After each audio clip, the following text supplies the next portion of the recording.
নমস্কার বন্ধুরা, আপনারা দেখছেন রুমার হেসেল। আপনাদের সঙ্গে আমি রুমা। শুরুতেই নজর রাখি যে আজকে রুমার হেসেলে কি তৈরি হচ্ছে। আজ রুমার হেসেলে তৈরি হচ্ছে ক্রিসপি চিলি পটেটো। এটা বানানো যেমনই সহজ আর খেতে কিন্তু খুবই ভালো হয়। আর যারা ডিম বা চিকেন খান না তারা কিন্তু এই রেসিপিটি একবার ট্রাই করে দেখতে পারেন। আশা করি সকলেরই ভীষণ ভালো লাগবে এই রেসিপিটি। তাহলে দেরি না করে লাইভ ফুটেজ চলে এসেছে, দেখে নেওয়া যাক।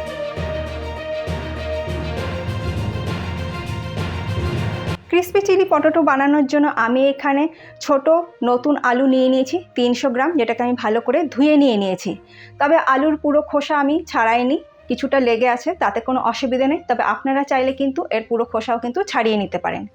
আমি এখানে এই নতুন আলু দিয়ে এই ক্রিসপি চিলি পটেটোটা তৈরি করছি। আপনারা চাইলে নর্মাল বড় আলু দিয়েও কিন্তু এই চিলি পটেটো বানিয়ে নিতে পারেন। লম্বা বা চৌকো করে কেটে কিন্তু আপনারা তৈরি করে নিতে পারেন ক্রিসপি চিলি পটেটো। এবার এই আলুগুলোকে আমি সেদ্ধ করে নেব। তার জন্য প্রেসার কুকারের মধ্যে সমস্ত আলুটাকে আমি ঢেলে দিয়ে দিলাম। দিয়ে দিচ্ছি 2 টিস্পুন নুন, আর দিয়ে দিচ্ছি পরিমাণ মতন জল। প্রেসার কুকারে ঢাকাটা আটকে গ্যাসের ফ্লেমটা হাই করে দিয়ে 2টো সিটি দিয়ে আলুগুলোকে আমি সেদ্ধ করে নেব। আলুটা আমার সেদ্ধ করে নেওয়া হয়ে গেছে, প্রেসার কুকার থেকে স্টিম বেরিয়ে গেছে। ঢাকাটা আমি খুলে নিলাম, দেখুন আলুও কিন্তু আমার সেদ্ধ হয়ে গেছে। এবার এই আলুটাকে আমি জল ঝরিয়ে একটা স্ট্রেনারের মধ্যে নিয়ে নিয়েছি এবং আলুটাকে একটু ঠান্ডা করে নিয়েছি। এবার কাঁটা চামচের সাহায্যে আলুগুলোকে একটু ফোক করে নেব, যাতে নুন আর মশলাটা আলুর ভেতরে খুব সহজেই ঢুকে যায়। প্রত্যেকটা আলুকেই এইভাবে কাঁটা চামচের সাহায্যে আমি একটু ফোক করে নেব। প্রত্যেকটা আলুকে আমার ফোক করে নেওয়া হয়ে গেছে। এবার এই সেদ্ধ করা আলুটা একটা বাটির মধ্যে আমি ঢেলে নিয়ে নিলাম এবং তার মধ্যে দিয়ে দিচ্ছি 1 টেবিল স্পুন চালের গুঁড়ো। চালের গুঁড়োটাকে দিয়ে আলুটার সঙ্গে ভালো করে মাখিয়ে নেব। চালের গুঁড়ো যদি এইভাবে মাখানো হয় তাহলে কিন্তু আলুটা কিন্তু খুবই ক্রিস্পি তৈরি হয়। দেখুন চালের গুঁড়ো দিয়ে কিন্তু আলুটা সুন্দরভাবে আমার মাখানো হয়ে গেছে। ক্রিস্পি চিলি পটেটো বানানোর জন্য একটা ব্যাটারকে আমি তৈরি করে নেব। তার মধ্যে একটা বাটি আমি নিয়ে নিলাম। তার মধ্যে আমি দিয়ে দিচ্ছি 2 টেবিল স্পুন চালের গুঁড়ো। চালের গুঁড়ো না থাকলে কর্নফ্লাওয়ার বা অ্যারারুটও কিন্তু ব্যবহার করতে পারেন। আর দিয়ে দিচ্ছি 2 টেবিল স্পুন ময়দা। চালের গুঁড়ো আর ময়দাটাকে দিয়ে আমি একটা ব্যাটার তৈরি করে নেব। দিয়ে দিচ্ছি স্বাদ মতো নুন, আর দিয়ে দিচ্ছি 1/2 টিস্পুন গোলমরিচ গুঁড়ো, 1 টিস্পুন চিলি ফ্লেক্স, আর দিয়ে দিচ্ছি 1 টিস্পুন আদা রসুন বাটা। এবার অল্প অল্প করে জল দিয়ে ঘন ব্যাটার তৈরি করে নেব। চিলি পটেটো বানানোর জন্য অবশ্যই ব্যাটারটা ঘন তৈরি করতে হবে, তা না হলে আলুটা ঠিক ক্রিস্পি তৈরি হবে না, নরম হয়ে যাবে। দেখুন অল্প অল্প করে জল দিয়ে ব্যাটারটা কিন্তু আমার তৈরি করে নেওয়া হয়ে গেছে। এইরকমই ঘন ব্যাটার কিন্তু তৈরি করতে হবে। তবে ব্যাটারটা একটু খুব ভালো করে ফেটিয়ে নিতে হবে। এবার একটা আলু দিয়ে এইভাবে আমরা কোট করে নেব। আলু চালের গুঁড়ো দিয়ে মাখানোর কারণে ব্যাটারটা আলুর গায়ে সুন্দর কোট হয়ে যাবে। আলু ভাজার জন্য কড়াইতে দিয়ে দিচ্ছি সাদা তেল, বেশ পরিমাণ মতন। তেল ভালো মতন গরম করে নেওয়া হয়ে গেছে। এবার আলুগুলোকে ওই ব্যাটারে কোট করে নিয়ে একটা একটা করে আলু দিয়ে ভেজে নেব। গ্যাসের ফ্লেমটা মিডিয়াম টু হাইতে রেখে একটু লাল লাল করে আলুগুলোকে ভেজে নেব। যদি আলু একটু কড়া করে ভাজা হয় তাহলে কিন্তু ক্রিসপিনেসটা অনেকক্ষণ পর্যন্তই বজায় থাকে। এপিট ওপিট করে লাল লাল করে কড়া করে আলুগুলোকে কিন্তু ভেজে নিতে হবে, গ্যাসের ফ্লেমটা মিডিয়াম টু হাইতে রেখে। এই ব্যাচের আলুগুলোকে আমার ভালো করে ভেজে নেওয়া হয়ে গেছে। এবার এই ভাজা আলুটা একটা প্লেটের মধ্যে আমি তুলে নিয়ে নিচ্ছি। সেম একই প্রসেসে একইভাবে বাকি আলুগুলোকেও ব্যাটারে কোট করে আমি ভেজে নেব।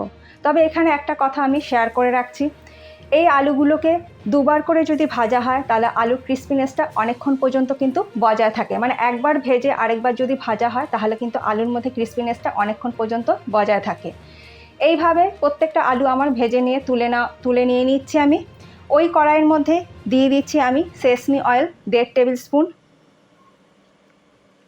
তেল ভালো মতন গরম করে নেওয়া হয়ে গেছে। এর মধ্যে দিয়ে দিচ্ছি কুচনো রসুন 2 টেবিল স্পুন। রসুন একটু বেশি ব্যবহার করলে বেশি ভালো লাগে। এটাকে একটুখানি ভেজে নেব।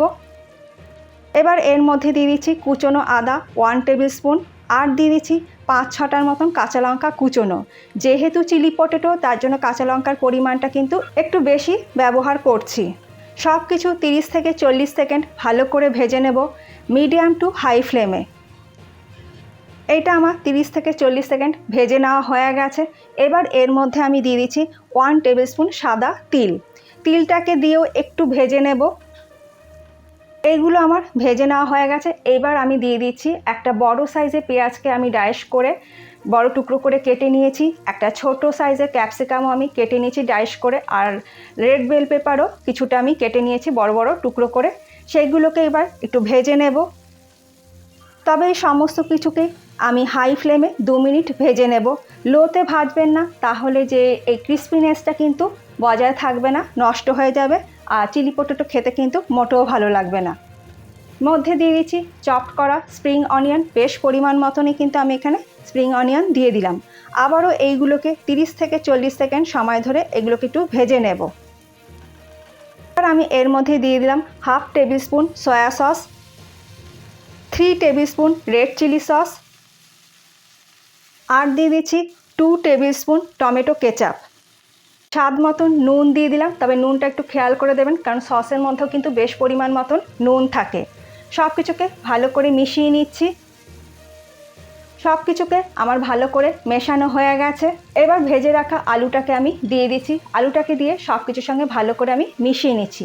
তবে অতি অবশ্যই গ্যাসের ফ্লেমটা কিন্তু আমি অফ করে দিয়ে আলুটাকে দিয়ে দিলাম, না হলে কিন্তু আলুর মধ্যে যে ক্রিস্পিনেসটা ভাবটা সেটা কিন্তু থাকবে না, সেটা কিন্তু নষ্ট হয়ে যাবে।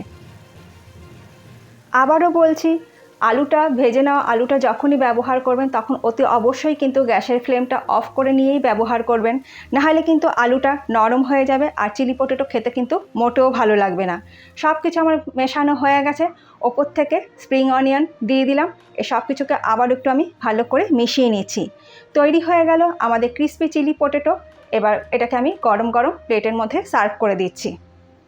কম সময় কম উপকরণে তৈরি হয়ে গেল ক্রিস্পি চিলি পটেটো। আশা করি রেসিপিটা আপনাদের সকলেরই ভীষণ ভালো লেগেছে। এটা কিন্তু আমরা স্টার্টার হিসাবে খেতে পারি, খুবই ভালো লাগে। চাইনিজ ফ্রাইড রাইসের সঙ্গেও কিন্তু খুবই ভালো লাগে।